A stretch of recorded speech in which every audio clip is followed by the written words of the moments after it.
Guys, good afternoon. Welcome back sa aking YouTube channel. For today's video, check natin ang 2025 Honda City 1.5 SCVT Taffeta White. Guys, ito yung base model ng ating Honda City. Ang kanyang price is 998,000 pesos. So, tour ko na kayo ngayon sa ating featured unit for today.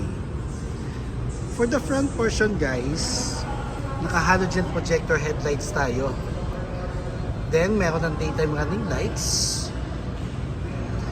Wala siyang fog lamps, guys. Malawak kasi ang scope ng halogen projector headlights natin, kaya no need na for fog lamps. Matte black front grille. Chrome accent sa ating upper portion. Matte black lower front bumper. Then yung front accent garnish natin, guys, meron na siyang sharp portions. Mas aggressive na tingnan ng ating Honda City at meron siyang resemblance doon sa 10th gen na Honda Civic. Pakita ko lang ulit yung front portion natin. Then regarding naman sa engine, guys, 1.5 CVT or 7-speed automatic, double overhead cam, front wheel drive, 121 horsepower and 145 Newton meters of torque. Gas consumption, nag-range siya ng 8 to 14 km city driving. Then 14 kilometers and up naman pag highway.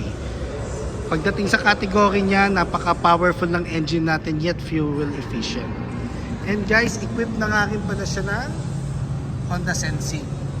Additional safety features yan na dinagdag ng Honda sa Honda City natin. Across all variants, guys, naka Honda Sensing na siya.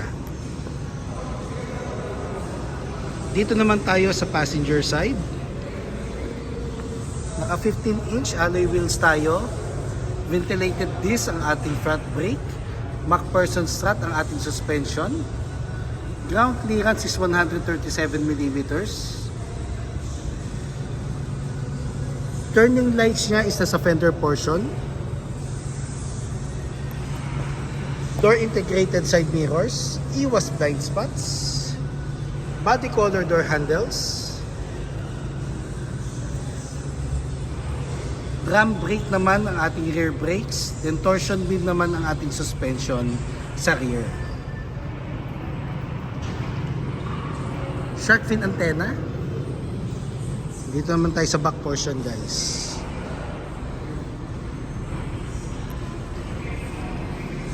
Regarding sa taillights, guys, LED na. And kung mapapansin nyo, mahaba ang ating taillights. Hanggang dito na siya sa may sides ng ng sasakyan. So hindi lang siya dito sa back portion. So mas visible tayo pag gabi. Then may option tayo, guys, na lagyan ng backup sensors ang rear bumper natin. Nag-o-offer naman kami ng installation ng backup sensors. Basta inquire nyo lang po sa amin and a-assist namin kayo. And wala pa siyang guys, reverse camera. Pero option naman palagi yon na pa-installan. So we are ready to assist naman po. So dito naman tayo sa compartment. Compartment space is 519 liters. Isa sa mga advantage ng Honda City, kahit yung mga previous model is maximize compartment space. Maluwag ang ating likod. So mas marami tayong luggages or gamit na mailalagay. Then sa ilalim ng ating cover is yung ating spare tire. Then ang ating jack, tools,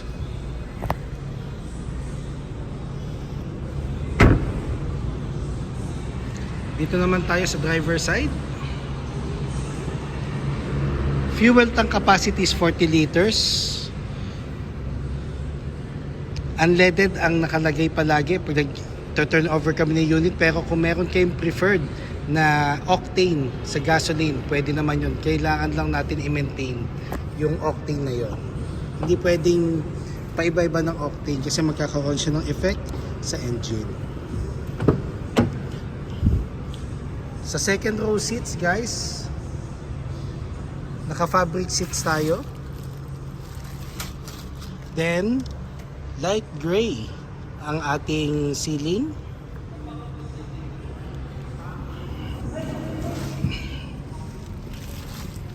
And kung mapapansin nyo guys, kung gaano ka spacious ang legroom ng ating Honda City.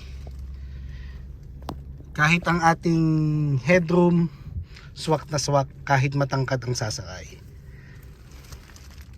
Then ito yung center portion natin, meron siyang cup holder. Pero may mga ano naman, modified na armrest kung gusto niyo maglagay, pwede rin naman. Then ang ating dome light, halogen. Doon naman tayo sa front portion.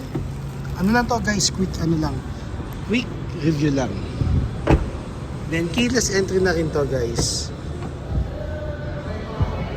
Then dito sa door panel natin sa driver side, nandito yung buttons. Manual folding pang ating side mirrors guys. Pero yung pinaka mirror itself is powered na. So ito yung adjustment ng left and right. Ito yung knob. Central door lock, window lock, and window switches. PSI guide. Then itong lever na to is pag-open ng ating compartment. Then merong manual height adjustment ang ating driver seat.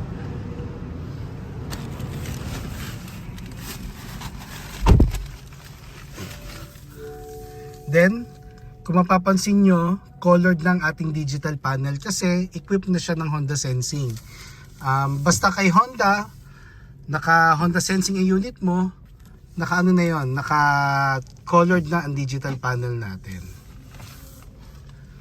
Then steering wheel is tilt adjustment, hands-free telephone assist, audio control, adaptive cruise control, and Honda Sensing. For the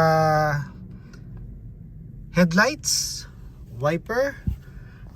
Ang panel natin is combination of digital and analog. Push start button. Then touchscreen audio unit with Apple CarPlay and Android Auto ready. The good thing about kay Honda City, Apple CarPlay is wireless na. Then aircon buttons natin. Try kong start guys. Makita nyo lang. So ito yung ating fan, aircon ventilation, air ventilation sorry, thermostat. Then para makita nyo lang ang panel.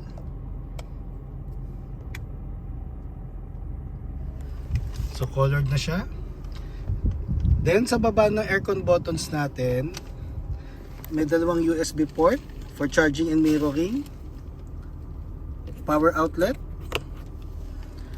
2 cup holders, icon button. Patayin ko muna guys ha. Then itong portion na to, dito mo ilalagay yung iyong manual key sa smart key pag na-discharge yung battery mo, para ma-shift mo ang transmission from park to neutral at maitulak mo lang siya sa sides. Then sa transmission natin guys, may park, reverse, neutral, drive, and sports mode. Sports mode, mas mabibigyan kanya ng intense RPM, additional speed and power, pero expect natin guys, mas magko-consume siya ng gasoline compare sa drive. Pero kahit drive guys, long drive yan, kayang i-complain ng makina yan. Yun ang advantage ng Honda. Yun ang pinaka best asset din, yung powerful engine yet fuel efficient consumption. Handbrake.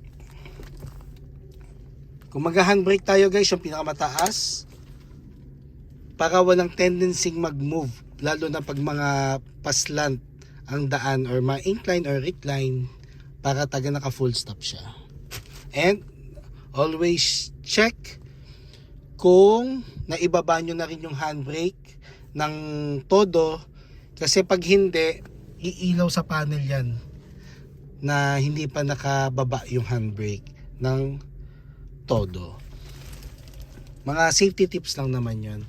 Then sa dashboard guys, combination of urethane, leather, and chrome accent.